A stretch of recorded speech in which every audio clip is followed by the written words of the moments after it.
Gooners representing for the Jamaican Gooners. Alright, so this is a preview for Arsenal versus Dundalk. Alright, so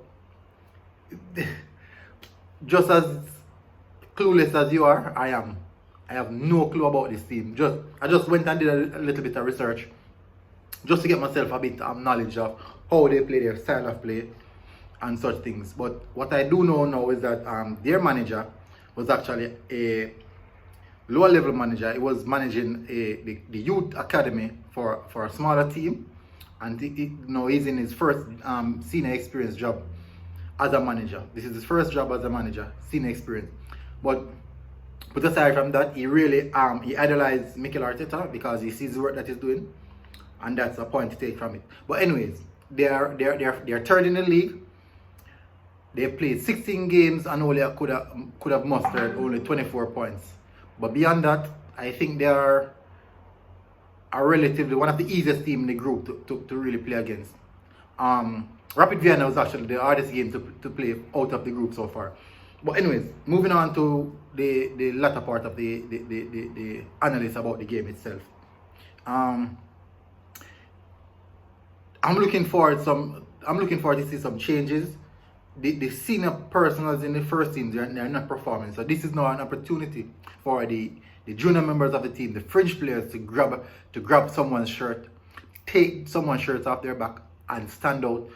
So, and this is their opportunity. I am so sorry that William Saliba wasn't able to be registered in the Europa League squad. We know he was pending a loan and it didn't came through. But aside from that, we know that we're in a massive shortage in regards to defense, and I'm praying that Gabriel can stay fit.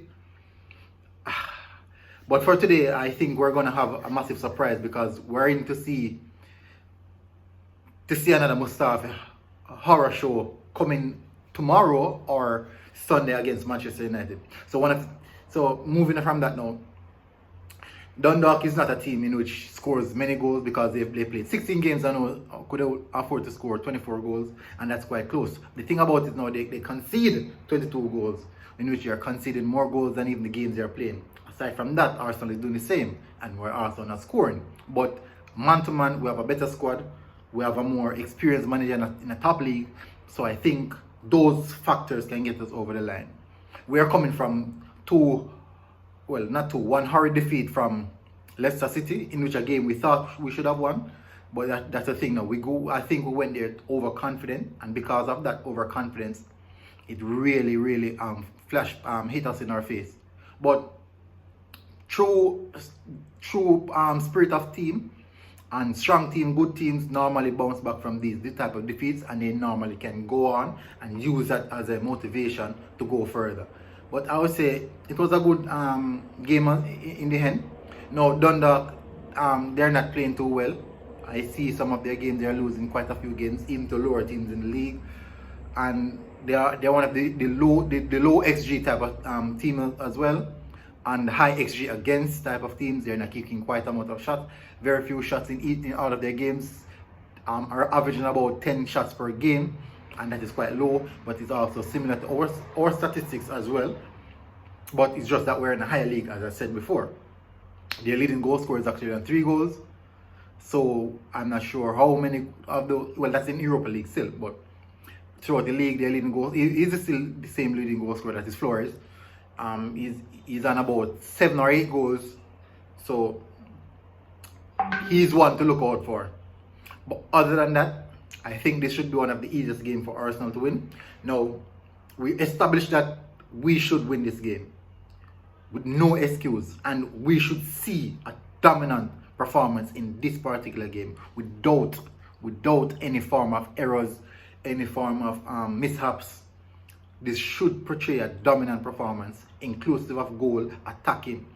I don't want to see Arsenal on the back foot trying to hold on to a 1-0 victory or a 2-1 victory, or fighting to get back in the game. That's unacceptable for a team like this. But anyways, moving to the starting lineup. In the goal, this is now full time for us to test the fresh goalkeeper. That is Alex Runnerson, and I'm not sure, but for my starting lineup, that's what I would go with. Renarson in the goal. Right back, Ainsley Maitland-Niles. We need to see him. It's been a while now since he's out. I'm not sure what he said. He must have done something wrong.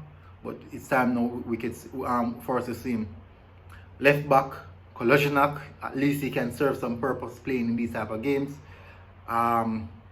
Centre back pairing. I'm not sure. Probably Pablo Mari might be there. It might be a good option for this game. And Mustafi, yeah, might also be a good option for this game as well. So in the midfield pairing, Mohamed El Nini, Joe Willock as the base. 4-2-3-1 is the formation. The three in front of them. Pepe again on the right. Willian in the center attacking midfield role. And on the far left, Reece Nelson. And up front, play Eddie Nketiah up front. And we can have Lacazette, Aubameyang and these guys on the bench just to keep them fresh and have a threat coming off the bench. But that is my starting lineup. And I don't want to see Arsenal struggling to beat. There is no way possible Arsenal can struggle to beat this particular team. It is impossible. And it's unacceptable if we struggle to beat this team. But anyways, that is my preview and lineup for the Arsenal versus Dundalk. And let's see how far this this might take us. Hopefully we can get back to winning ways to face Manchester United at Old Trafford, in which we haven't won there in maybe over a decade now. Over a decade we haven't won there, but we can see something coming out of this. But for today's, please like, share, and subscribe. Do not forget to press that red button. Do not forget to press that red button. Subscribe to the channel. Tune in once you're an Arsenal fan. We love you all.